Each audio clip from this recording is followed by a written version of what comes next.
শক্তিশালী শারীরিক গঠন কিভাবে পাওয়া যায়? শক্তিশালী পা কিভাবে বানাবেন? শক্তিশালী ব্রেন কিভাবে বানাবেন? শক্ত হাত কিভাবে তৈরি করবেন? আপনার স্ট্যামিনা কিভাবে বাড়াবেন? এই সব কিছু কিভাবে অর্জন করা যায়? আপনারাই বলুন। এক্সারসাইজ, সঠিক খাওয়া, অঙ্কে আরও ভালো কিভাবে করবেন? অনুশীলন, খেলাধুলায় আরও ভালো কিভাবে করতে পারবেন? আরও খেলতে হবে, আরও শিখতে হবে, অনুশীলন করতে হবে। কিন্তু মজার কথা হলো আপনার পা কিন্তু আগে থেকেই আছে, শুধু যথেষ্ট শক্ত না এই আর কি। কিন্তু আছে তো, বেশি শক্তিশালী না এই যা, কিন্তু পা আছে। এমন না যে আপনার পা বানিয়ে নিতে হবে আগে, তাই না? আপনাকে শুধু পায়ের ব্যবহার বাড়াতে হবে, দৌড়াতে হবে। যত দৌড়াবেন ততই শক্ত হবে, ততই স্ট্যামিনা বাড়বে। আপনার ফুসফুস তো আগে থেকেই আছে, কিন্তু ধারণ ক্ষমতা যথেষ্ট নেই। ট্রেডমিলে 3 মিনিট দৌড়ানোর পরই তাই না? এমন না যে ফুসফুস নেই, আপনার তো আছে, কিন্তু যথেষ্ট ব্যায়াম করেননি বলে কি হয়নি? শক্তিশালী হয়নি। তাহলে কোরআনের যুক্তিটা হবে আপনার মধ্যে ইতিমধ্যেই কিছু হিকমা আছে, কিন্তু সেটাকে কি করেননি? শক্তিশালী করেননি, সেটাকে সেভাবে ব্যবহার করেননি, অ্যাক্টিভেট করেননি, প্রয়োগ করেননি। আল্লাহ যা দেন সেটার যথাযথ ব্যবহার না করলে দুর্বল হয়ে যায়। আল্লাহ আমাকে চোখ দিয়েছেন, একটি চোখ টেপ মেরে বন্ধ করে রাখি 6 মাস, গ্যারান্টি দিয়ে বলতে পারি সেই চোখটি অন্ধ হয়ে যাবে। ব্যবহার না করলে হারাবেন। যেসব রোগী কোমাতে পড়ে থাকে 6 মাস বা বছর যাবৎ, সুস্থ হবার পর দাঁড়াতে পারে না, কারণ মাসল অ্যাট্রফি হয়ে গেছে, পেশিগুলোর ব্যবহার করা হয়নি। তাই আল্লাহ আমার ভেতরে কিছু একটা দিয়েছেন, ভালো সিদ্ধান্ত নেবার ক্ষমতা দিয়েছেন, আমাকে আগে থেকেই দিয়েছেন, কিন্তু সেটার ব্যবহার আমি করছি না। আর যত কম ব্যবহার করব সেই ক্ষমতা ততই দুর্বল হতে থাকবে। এভাবে চললে একসময় নিজেকে বলে বসবো আমার তো সেই সক্ষমতাই নেই, আমি তো এটা করতেই পারি না। আর ইদানিংকালে সবচাইতে ভয়ানক বেদনাদায়ক উদাহরণ যা আমি দেখি তা হলো তরুণ যুবকেরা আমার কাছে এসে বলছে, উস্তাদ কিছু একটা বলে আমাকে অনুপ্রাণিত করুন। 3 ঘন্টা লেকচার দিলাম, এরপর একজন এসে বলছে, উস্তাদ আমাকে মোটিভেট করে কিছু বলুন না দয়া করে। এতক্ষণ তাহলে আমি কি করছিলাম? পাকোড়া বানাচ্ছিলাম? এগুলো কি করছিলাম আমি তাহলে? কিন্তু এরপর নিজে নিজেকে প্রশ্ন করলাম, যখন ওরা বলে যে আমাদের মোটিভেট করুন বা আমার মোটিভেশন দরকার, প্লিজ কিছু বলে আমাদেরকে অনুপ্রাণিত করুন, এরপর দেখুন এই যে এখন তো ইসলামিক মানে ইদানিংকালে মানুষ কিভাবে ইসলামকে গ্রহণ করছে, কিভাবে আমরা ইসলাম শিখছি 30 সেকেন্ডে টিকটক মোটিভেশন দেখে, তাই না? বলুন আসলেই কিনা? মুফতি মেঘ কিছু একটা বলবেন বা আমি কিছু বলবো বা আরেকজন কিছু একটা বললো আর আপনি মোটিভেটেড হয়ে গেলাম, এমনটাই না? এরপর আবার ডিমোটিভেটেড হয়ে যায়, আমার আবার মোটিভেশন লাগবে। জানেন এসব কি? এই সবই আসলে হিকমতের স্বল্পতা। কেন বলছি এটা হিকমার স্বল্পতা? এর অর্থ হলো আমার নিজের ভেতরেই কোনো প্রকারের অনুপ্রেরণা নেই, যেন আমার ভেতর দৃঢ় ইচ্ছাশক্তির সক্ষমতাই নেই। অন্য কাউকে সেই ইচ্ছাশক্তি দিয়ে আমাকে ধাক্কাতে হবে। অন্য কেউ এমন না করলে আমি নিজে আগাতে অক্ষম। আমার অন্য কারো অনুপ্রেরণা দরকার, অন্য কারো আমাকে ধাক্কানো দরকার। আমি নিজে নিজে ভাবলাম যে আল্লাহ যখন কোরআনে আসহাবুল কাহাফদের কথা বলেন, গুহার ভেতরকার সেই যুবকদের কথা বলেন, তাদের অনুপ্রেরণা কে ছিল? কে অনুপ্রেরণা দিয়েছিল? কি বলেছিল সে? আরে আজকে আমার সেই খারাপ লাগছে। কেউ ভালো কাউকে চেনো? দাঁড়াও পাহাড়ে উঠতে উঠতে দেখি টিকটকে কোনো মোটিভেশনাল ভিডিও পাই কিনা। পাহাড় বেশি উচ্চ তো এজন্য। তাদেরকে কি মোটিভেট করেছিল? তাদের ভেতরেই শক্তিশালী এমন কিছু ছিল যা দিয়ে পুরো সমাজকে তারা চ্যালেঞ্জ করেছিল, সেই তরুণ বয়সেই, তাই না? বলুন।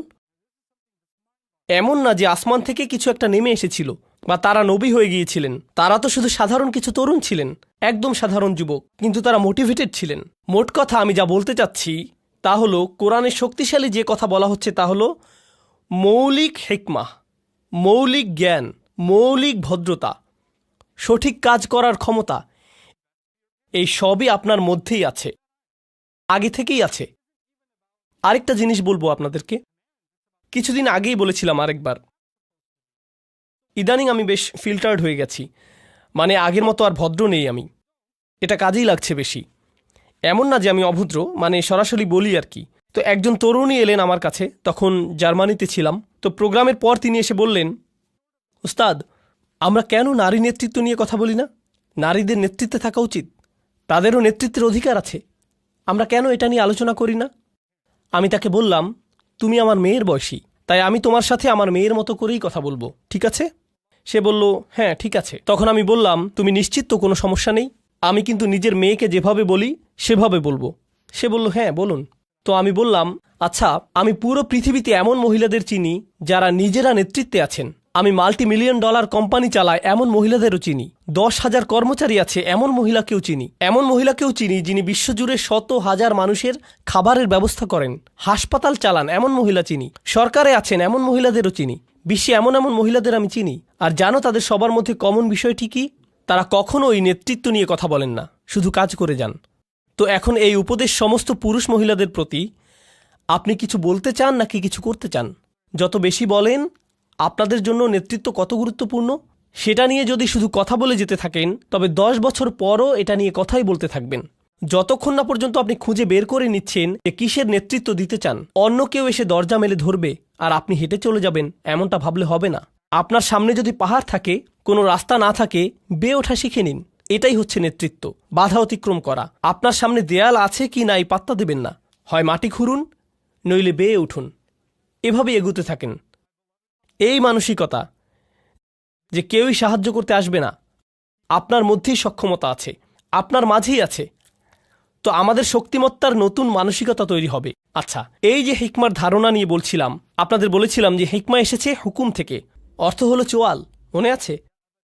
মানে কারো হিকমা আছে মানে তার প্রবল ইচ্ছা শক্তি আছে, তার ইচ্ছে শক্তিশালী। কোনো বিষয়ে সিদ্ধান্ত নিয়ে ফেললে সেটাই চূড়ান্ত। এখন কিভাবে হিকমার স্বল্পতা আমাদের ক্ষতি করছে, হারিয়ে দিয়েছে কিভাবে, সেটার একটা উদাহরণ দিই। তা হলো মানুষ নিজের উদ্দেশ্যকে বারবার সন্দেহ করে। উস্তাদ, আমি নামাজ পড়ি, কিন্তু আসলে আল্লাহর জন্য নামাজ পড়ি কিনা সন্দেহ হচ্ছে। কেন এত সন্দেহ? জানি না আসলে। এই যে আমাদের নিয়তে সমস্যা হতে পারে। আপনাদের নিয়ত এত দুর্বল কেন? আপনাদের নিয়তে কি সমস্যা? এখানে কেন এসেছেন? আসলে আমি তো কিছু শিখতে এসেছি, কিন্তু এখানে এসে আনন্দও পেয়েছি, হেসেছি। এখন আমি কি এখানে কৌতুক উপভোগ করতে এসেছি নাকি আল্লাহর জন্য এসেছি? আমি কি আল্লাহর জন্য হেসেছিলাম নাকি হাসির কৌতুক করেছিলেন শুধুমাত্র এজন্যই মজা পেয়ে হেসেছি? তাই জানি না নিয়ত নষ্ট হলো নাকি। আরে ভাই চুপ, নিজেকে আর নির্যাতন করবেন না, ইচ্ছে শক্তিটা একটু বাড়ান। কি করছেন সেটা নিয়ে স্পষ্ট আছেন তো? একবার নিজের কাছে স্পষ্ট হলে বারবার সন্দেহ করা বাদ দিন। ইসলামে আমরা এভাবে ওসিডি ডেভেলপ করে ফেলেছি, সারাক্ষণ নিজের নিয়ত বিশুদ্ধ আছে কিনা তা নিয়ে সন্দেহ করি। তাছাড়া শুনে রাখুন, নিয়ত বিশুদ্ধ না হলে সেটা আপনি টের পাবেন, খুব ভালো করেই টের পাবেন। বারবার নিজেকে প্রশ্ন করতে হবে না, নিয়ত ঠিক আছে তো? এমন করা লাগবে না আপনার, নিজেই বুঝে যাবেন। বুঝতে পারবেন কোনো একটা সমস্যা হয়েছে। আপনি বুঝবেন যে মূল্যহীন জিনিসের পেছনে ছুটছেন, অন্যের বাহবা খুঁজছেন, মানুষের অ্যাটেনশন খুঁজে বেড়াচ্ছেন, মর্যাদার পেছনে ঘুরছেন। আপনি বুঝতে পারবেন, নিজে নিজেই বুঝবেন। তো যাই হোক, আজকের আলোচনা শেষ করি। তো আমরা দুজন মানুষ নিয়ে কথা বলবো, একজন হলেন নবী আর একজন নবী নন, কিন্তু দুজনের মধ্যে একটা জিনিস মিল আছে, আপনাদেরকে সেটা দেখাবো। কারণ এখন হতে আমরা শুধু তাত্ত্বিক হিকমার কথা বলবো না, বরং কোরআনের কোথায় কোথায় হিকমার কথা আছে সেগুলো দেখব। তো সর্বপ্রথম আমরা দেখব দাউদ আলাইহিসসালামের ঘটনাতে। কোরআনের এখানে আপনারা পাবেন, আপনাদের অনেকের ফোনেই কোরআন অ্যাপ আছে, সেখানে খুলে দেখতে পারেন ইনশাআল্লাহ। আমিও খুলছি, এখান থেকেই আপনাদের সাথে পড়ছি, ঠিক আছে? তো এটা হলো সূরা নাম্বার 38 সদ, আয়াত নাম্বার 17। আচ্ছা, উসবির আলামা ইয়াকুলুন আযকুর আবদানা দাউদ জাল ঈদ ইন্নাহু আওয়াব। এখানে বলছে ধৈর্য ধরুন। নবীকে বলা হচ্ছে যে তারা যা কিছুই বলে সেগুলোর উপর ধৈর্য ধরুন, আর আমার বান্দা দাউদের কথা স্মরণ করুন। তার ছিল ক্ষমতা, তার প্রচণ্ড ক্ষমতা ছিল, বারবার আল্লাহর কাছে ফিরে আসত। ইন্নাহু আওয়াব।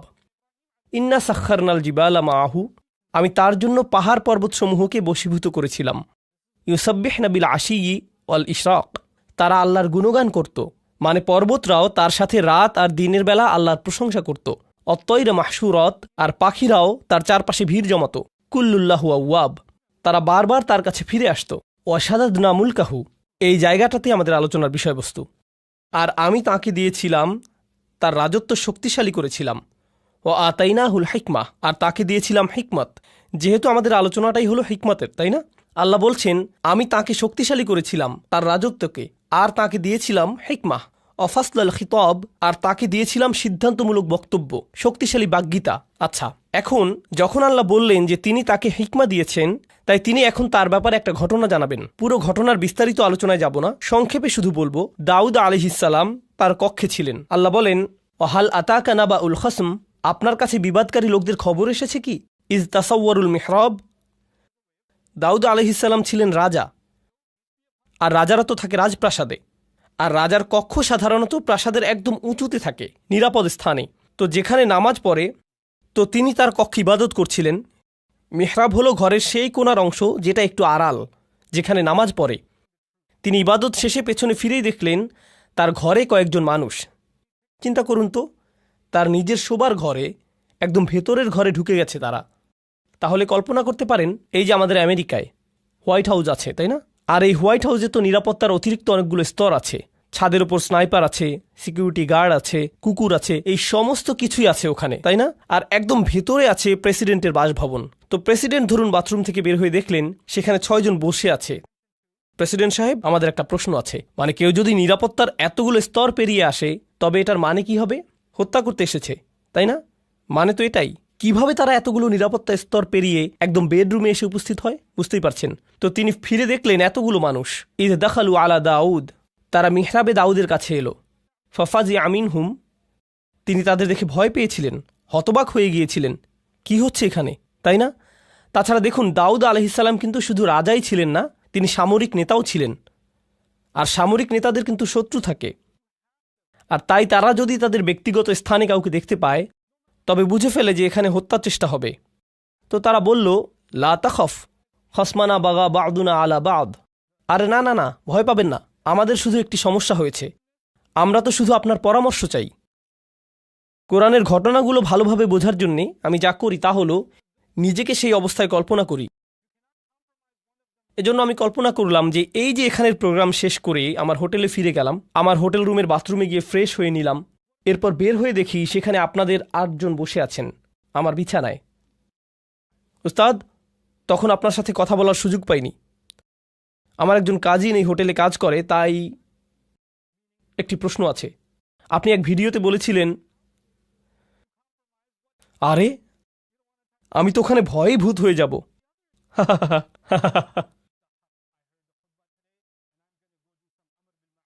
বুঝতে পারছেন কিরকম ভয়ের পরিস্থিতি হবে সেটা? আর সেই অবস্থায় আমি কি ভাবছি, আপনাদের উত্তর দেব নাকি রুম থেকে বের করে দেব, পুলিশ ডাকবো নাকি নিজে দৌড়ে পালাবো। আমার মাথায় যেই জিনিসটি কখনই আসবে না তা হলো, আরে আরে আরামে বসুন, হ্যাঁ সুন্দর, নিজের ঘর মনে করেই বসুন না আপনারা, কোনো সমস্যা নেই। কি খাবেন, চা নাকি কফি? হ্যাঁ ওখানে বসুন, জুতো ওখানে, হ্যাঁ সুন্দর। অলা তুস্তিত ওয়াউহদিনা ইলা সাওয়া আস-সিরাত। তো তারা বলল, আপনি কি আমাদের মধ্যে বিচার করে দেবেন? ভুল উত্তর দেবেন না কিন্তু, এমনটাই তারা বলল। লা তুস্তিত, আজে বাজে উত্তর দেবেন না। এরপর বলল, আমাদের সঠিক পথ দেখান।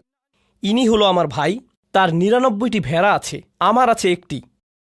ফাকল আকফিলনিহা, আর সে বলছে তোমার ভেড়াটিও আমাকে দিয়ে দাও। ও আজ্জানি ফিল খিতব, আর সে আমার সাথে চিৎকার চেঁচামেচি করে, ভয় দেখায়, ধমকিয়ে কথা বলে। আজ্জা মানে কারো উপরে ক্ষমতা থাকা, মানে সে নিজের ক্ষমতা প্রয়োগ করে। 99টি ভেড়া মানে সে বেশি ধনী, মানে তার বেশি চাকর বাকর আছে, প্রভাব প্রতিপত্তি আছে। সেই প্রভাব খাটিয়ে সে আমার সাথে বাজে ব্যবহার করে, বলে তোমার ভেড়া দিয়ে দাও। আরে দাও না, কি করবে তুমি ওটা দিয়ে? ভেড়ার ব্যবসা করতে জানলে তোমার শুধু একটি থাকতো না, বুঝতে পারছো? তাই আমাকে দিয়ে দাও, সেটাই ভালো হবে। সে এভাবেই আমাকে ধমকাধমকি করে। ওটা বাদ দেন, আপনাদের এটার নতুন ভার্সন বোঝাচ্ছি। কারণ কিছুদিন আগে আমি পাকিস্তান থেকে এসেছি, সেখানে এমন দেখেছি কিছু মানুষ আছে যে বড় বড় হাউজিং কমপ্লেক্স তৈরি করে, তাই না? হাউজিং কমিউনিটি, অ্যাপার্টমেন্ট কমপ্লেক্স ইত্যাদি, মানে ডিএইচএ, ডিওএইচএস এরকম আর কি। তারা দেখা যায় 5,000 বাড়ি বানাবে। এসব কমিউনিটির বড় দেয়াল থাকবে, বড় গেট থাকবে, অনেক সিকিউরিটি গার্ড থাকবে। আপনি এর বাইরে থাকেন, তার মানে কি? রাস্তায় গেলে সাইকেল ওদিকে যায়, রিক্সা ওদিকে যায়, বাস চলে যায় ওদিক দিয়ে, ট্রাক আরেক দিক দিয়ে। বাহিরের হাইওয়ে এমনই তো, তাই না? মানে সত্যি সত্যি ফ্রিওয়ে। ঠিক এই শব্দের প্রকৃত অর্থ আমি এখানে বুঝেছিলাম, একদম ফ্রি, যেভাবে ইচ্ছা যাও, ফ্রিওয়ে। কিন্তু তাদের গেট দিয়ে ঢুকলে হঠাৎ দেখবেন আপনি বিদেশে চলে এসেছেন। রাস্তাগুলো পরিষ্কার, সবকিছুই শান্ত, নিয়মতান্ত্রিক, সবাই ট্রাফিক আইন মেনে চলছে, মল আছে ভালো ভালো, মানুষগুলো মনে করছে তারা খুব ইংরেজি পারে, আরও কত কিছু। আমি তাদের কিছু রেস্টুরেন্টে গিয়েছিলাম, তারা কোন জিনিসকে ইংরেজি মনে করে সেটা দেখতে। দোস্ত, হোয়াট দ্য হেল ইয়া, মানে কি যে মজা লাগে, খাবারের চাইতেও বেশি মজা এগুলো শুনতে।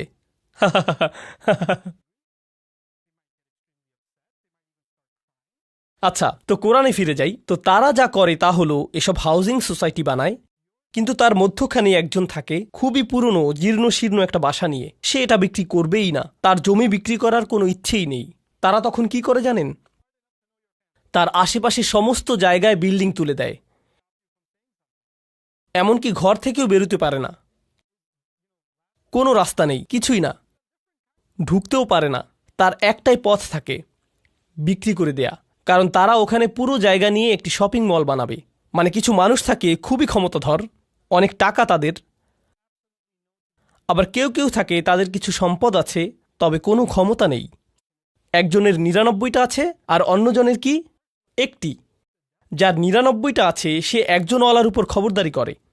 সেটা পাকিস্তানে হয়, আমেরিকাতেও হবে, অস্ট্রেলিয়াতে হয়, বাংলাদেশে, জার্মানিতে হয়, পুরো পৃথিবীতেই এমন হয়, ঠিক না? কখনো সরকারও জনগণের সাথে এমন করে, তাই না?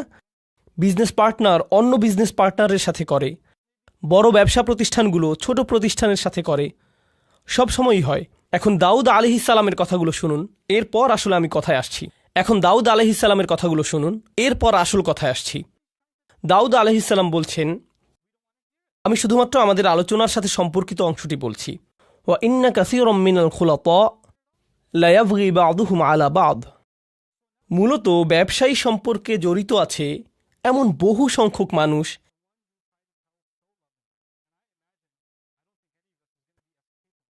আর প্রেক্ষাপট থেকে বুঝতে পারছেন যে কে কার সাথে জুলুম করছে। যার কাছে বেশি আছে সেই দেখা যায় তুলনামূলক দরিদ্রের সাথে জুলুম করে, ঠিক কিনা? আর যার ক্ষমতা আছে সে অন্যদের ভয় দেখায়। এটা সবখানেই হয়। খুলাতা এর মূল অর্থ হলো যেসব মানুষের জীবন একে অন্যের সাথে জড়িত। যেমন ধরুন পরিবার, তাই না?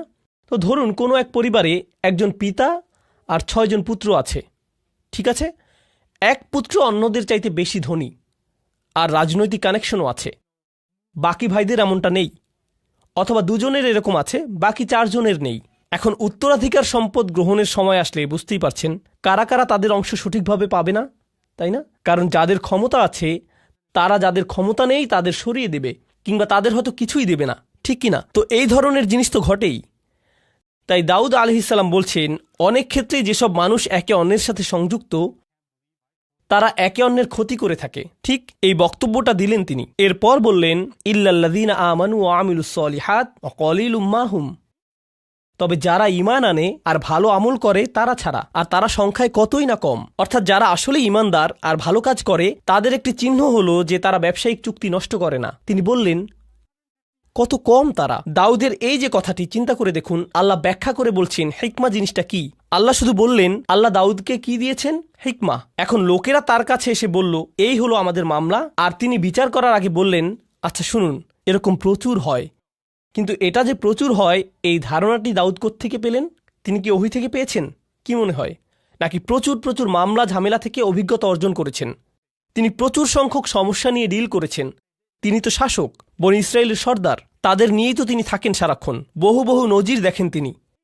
আপনারা জানেন, আমার জীবনের সবচাইতে গভীর আর সূক্ষ্ম আলোচনা হয়েছে মিলিটারি জেনারেল, বিচারক আর আইনজীবীদের সাথেই।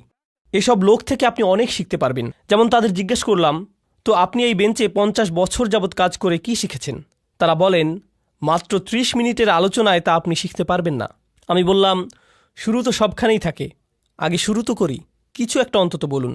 ঠিক এই ধরনের অভিজ্ঞ মানুষদের থেকে অনেক কিছু শিখেছি আমি। কোরআন এখানে করেছেটা কি অসাধারণ। কোরআন বলছে যে জীবনের অভিজ্ঞতাগুলো সেগুলোই আপনাকে শেখাবে। কি শেখাবে? প্রজ্ঞা। আর আল্লাহ যখন বললেন যে তিনি দাউদ আলাইহিসসালামকে হিকমা দিয়েছেন, এটাই তিনি বলেছেন, তাই না? আল্লাহ মূলত বলছেন যে তিনি দাউদ আলাইহিসসালামকে জীবনের বাস্তব অভিজ্ঞতা দিয়েছেন, যেগুলো তিনি শিখেছেন মানুষ কিভাবে চলে, সমাজ কিভাবে কাজ করে। এই প্রজ্ঞারই অংশ থেকে তিনি এই মামলা বুঝে নিচ্ছেন, মানুষের আচরণ বুঝছেন। বুঝতে পারছেন আমি কি বলছি? হিকমার পক্ষে অসাধারণ একটা উদাহরণ কিন্তু এটা। এখন এর আগে আপনারা হয়তো ভাবতেন হিকমা এমন কিছু যা আল্লাহর কাছ থেকে আসে, হয়তো আধ্যাত্মিক কিছু একটা, মানে আপনি খুবই ইবাদত করলে হয়তো হিকমা চলে আসবে। এটাও কোরআনে আছে যদিও, এটা হিকমাতের আধ্যাত্মিক একটা অর্থ। কিন্তু এই আলোচনায় হিকমাতের ভিন্ন একটা স্তরের কথা এসেছে। মনে হয় যেন একেবারেই ধর্মনিরপেক্ষ একটা ব্যাপার। ধর্মের সাথে কোনো সংযোগই নেই যেন। কি এটা তাহলে? বিচারক হিসেবে তার কাজ, তিনি মানুষকে অনেক আজে বাজে কাজ করতে দেখেছেন, অনেক কিছু শিখেছেন, অনেক কিছু শিখিয়েছে এসব তাকে। আমার মতো কোরআনের একজন ছাত্রের জন্য এতে কি হয় জানেন? এতে কি হয়, যখন আমি কোরআনের ভেতর কোনো কিছু শিখছি, যেমন ধরুন এখন শিখছি তালাকের আয়াতটা, আগামীকাল আমরা তালাকের এই আয়াত নিয়ে কথা বলবো, কারণ এখানেও হিকমার প্রসঙ্গ এসেছে। সেটা বেশ মজার একটা আলোচনা হবে। তো যাই হোক, যদিও এরপরেই আমি চলে যাব। তো যাই হোক, কিন্তু এই বিষয়টা যে কারণে তুলেছি তা হলো, আপনি যখন তালাকের আয়াত দেখেন কিংবা যখন তালাকের কেসগুলো দেখেন, তালাক সম্পর্কিত বিচারকদের দেখেন যে তারা কি কি খেয়াল করেন, তাদেরকে বাস্তব জীবনের অবস্থাগুলো ভালোভাবে দেখতে হয়, সেখান থেকে শিখতে হয়।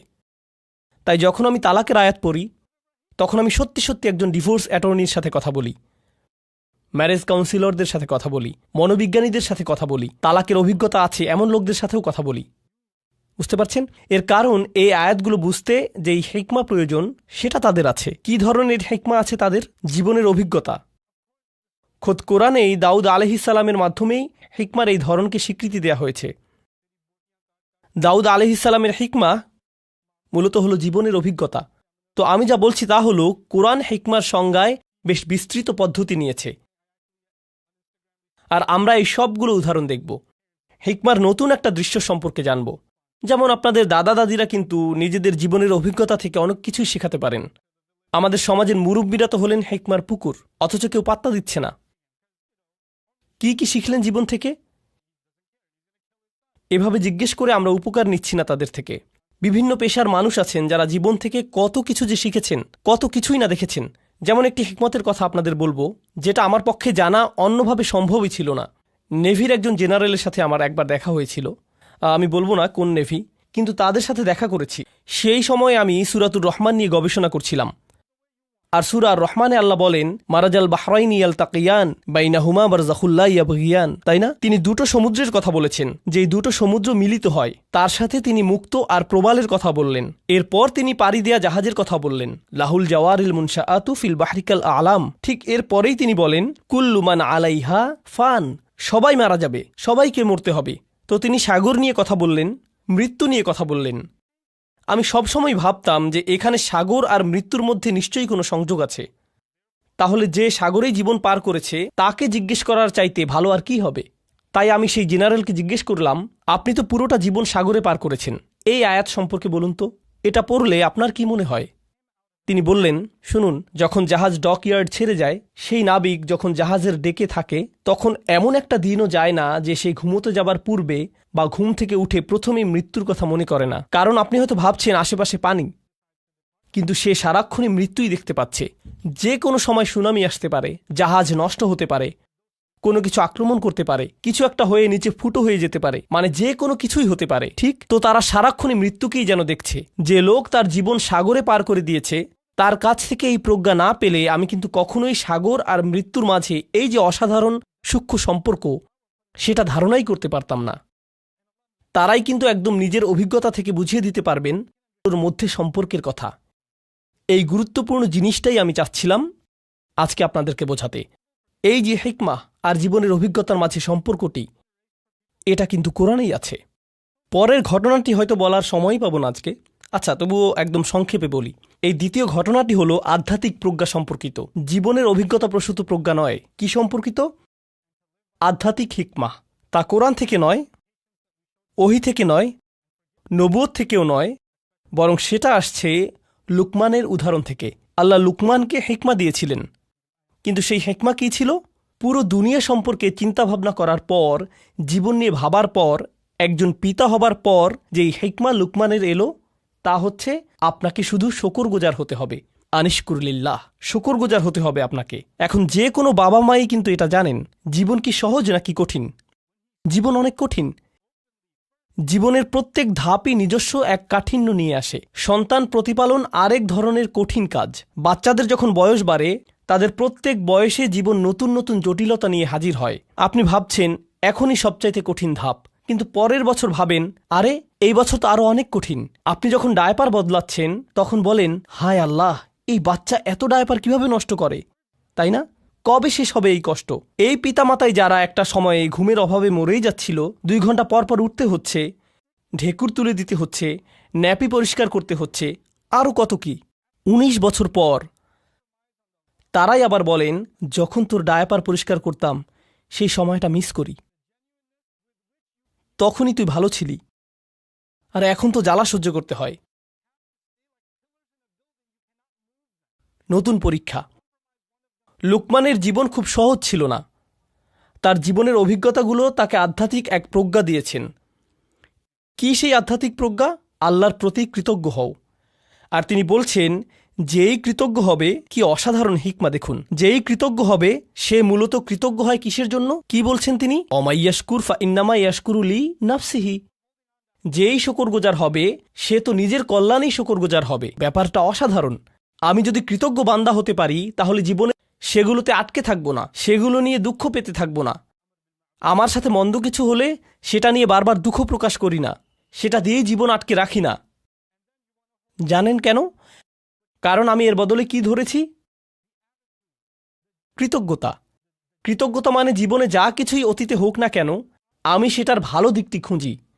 ভালো দিক না খুঁজলে আপনি কখনোই কৃতজ্ঞ হতে পারবেন না, সেটা অসম্ভব। আর এখন যেহেতু আপনি ভালো দিকটি দেখা শুরু করেছেন, জীবনে যা কিছুই মন্দ হোক না কেন, ভবিষ্যতের ব্যাপারে আপনার দৃষ্টিভঙ্গি কেমন হবে? ইতিবাচক, পজিটিভ। কিন্তু নিজের জীবনের অতীতে ফিরে তাকালে, পেছনে ফিরে তাকালে যদি কখনো ভাবেন কত ভয়ানক ঘটনা ঘটেছে, কত কষ্ট পেয়েছেন, অনেক কঠিন ছিল ঠিকই, কিন্তু যদি সেটা নিয়েই পড়ে থাকেন, তাহলে কি ধরনের মানসিকতা গড়ে উঠবে?